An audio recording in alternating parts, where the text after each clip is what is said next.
नमस्ते दोस्तों, तो कैसे हो आप लोग। मेरे चैनल पर वापस स्वागत है आप सभी का। आज मेरे पास आप सबके साथ साझा करने के लिए एक दिलचस्प खबर है। जैसा कि आप जानते हैं, मैं हमेशा रोचक और दिलचस्प कहानियों की तलाश में रहता हूं और गेस कीजिए, मैंने एक ऐसी ही रियल लाइफ इंसिडेंट के बारे में जानकारी प्राप्त की है जो आपके मन को हिला देगी। तो यह रहा मामला। आप सभी ने आज कल किसी न किसी माध्यम से रानीगंज कोलफील्ड के बारे में सुना होगा, क्योंकि अक्षय कुमार मिशन रानीगंज नामक एक फिल्म रिलीज करने के लिए पूरी तरह से तैयार हैं। ये फिल्म एक रियल लाइफ इंसिडेंट पर बेस्ड है। रियल लाइफ इंसिडेंट का नाम सुनकर आप लोग भी पूरा इंसिडेंट जरूर जानना चाहेंगे। तो चलिए शुरू करते हैं।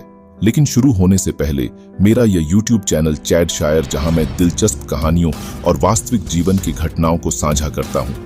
अगर आप यहां नए हैं तो सुनिश्चित करें कि आप सब्सक्राइब बटन पर क्लिक करें और नोटिफिकेशन बेल को अपनी स्कूल की घंटी समझकर अवश्य बजाएं, ताकि आपको मेरे आने वाले एक्साइटिंग कंटेंट को मिस ना कर पाए। तो चलिए शुरू करें। अक्षय कुमार आगामी Hindi survival film mission Raniganj में मुख्य भूमिका निभा रहे हैं। टीनू सुरेश देसाई द्वारा निर्देशित इस फिल्म में परिणीति चोपड़ा भी होंगी और यह 1979 में पश्चिम बंगाल में हुई रानीगंज कोलफील्ड्स दुर्घटना की घटना पर आधारित है। अक्षय कुमार ने साहसी जसवंत सिंह गिल की भूमिका निभाई है, जिन्होंने खदान ढहने के बाद कई खनिकों की जान बचाई थी। मिशन रानीगंज की सच्ची कहानी क्या है, आप यही सोच रहे होंगे। रानीगंज कोयला खदान की खोज 1764 में ईस्ट इंडिया कंपनी के जॉन सुमनेर और सुएटोनियस ग्रांट हीटली ने की थी। यह खदान पश्चिम बंगाल के पश्चिम बर्धमान जिले के आसनसोल और दुर्गापुर उपखंडों में स्थित है। वहां कोयला खनन का लाइसेंस लॉर्ड वॉरेन हेस्टिंग्स द्वारा 2 व्यक्तियों को दिया गया था और इस तरह भारत में कोयला खनन पहली बार शुरू हुआ। रानीगंज में नियमित खनन आधिकारिक तौर पर 1820 में अलेक्जेंडर एंड कंपनी के तहत शुरू हुआ और 19वीं और 20वीं शताब्दी के अधिकांश समय में रानीगंज देश का प्रमुख कोयला उत्पादक था। उस समय औद्योगिक पिछड़ेपन और औपनिवेशिक शासन के कारण खनन किया जाता था बेतरतीब ढंग से।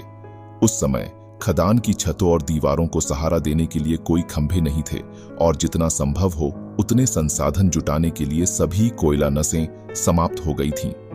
खनिकों का जीवन बेहद जोखिम भरा था, क्योंकि उनके धंसने और ढहने का खतरा लगातार बना रहता था। 13 नवंबर 1979 को रानीगंज में काम करने वाले खनिकों ने कोयले की दीवारों को तोड़ने के लिए सिलसिलेवार विस्फोट किए। विस्फोट के कारण खदान की संरचना हिल गई और खनिकों की कार्यस्थल से सटे भूमिगत क्षेत्र की एक दीवार टूट गई। इस दरार के कारण पानी भर गया और 6 खनिकों को अपनी जान गंवानी पड़ी। जो लोग लिफ्ट के पास थे उन्हें सुरक्षित बाहर खींच लिया गया। हालांकि 65 खनिक लिफ्ट के धंसने के कारण अंदर फंस गए। गड्ढे में पानी का स्तर तेजी से बढ़ रहा था और खदान की संरचना अस्थिर थी, जिससे फंसे हुए खनिकों को बचाने में मुश्किलें आ रही थीं। जब सभी ने उम्मीद छोड़ दी तो IIT धनबाद के एक युवा और बहादुर माइन इंजीनियर यशवंत सिंह गिल मदद के लिए आए। गिल ने 21 इंच डायमीटर वाला 6 फुट ऊंचा लोहे का कैप्सूल डिजाइन किया और एक नया बोरहोल खोदकर इसे अंदर गिरा दिया। उन्होंने कैप्सूल को उतारने और उठाने के लिए 12 टन की क्रेन का इस्तेमाल किया और अंदर फंसे 65 खनिकों में से प्रत्येक को एक-एक करके उठाया। पूरे बचाव अभियान को पूरा करने में गिल को 6 घंटे लगे और 2000 से अधिक लोगों ने इसे देखा और अंततः गड्ढे के अंदर फंसे प्रत्येक खनिक को अपनी इस चतुर और वीर व्यक्ति द्वारा बचा लिया गया। गिल ने अंतिम खनिकों को बचाए जाने के बाद एक अवर्णनीय अनुभूति का वर्णन किया है। हर साल 16 नवंबर को कोल इंडिया गिल और उनकी बहादुरी का सम्मान करने के लिए बचाव दिवस मनाता है।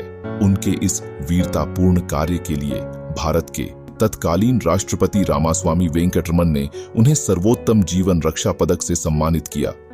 मिशन रानीगंज फिल्म में अक्षय कुमार, परिणीति चोपड़ा, कुमुद मिश्रा और रवि किशन मुख्य भूमिका में हैं और यह 6 अक्टूबर 2023 को देश भर में रिलीज होगी।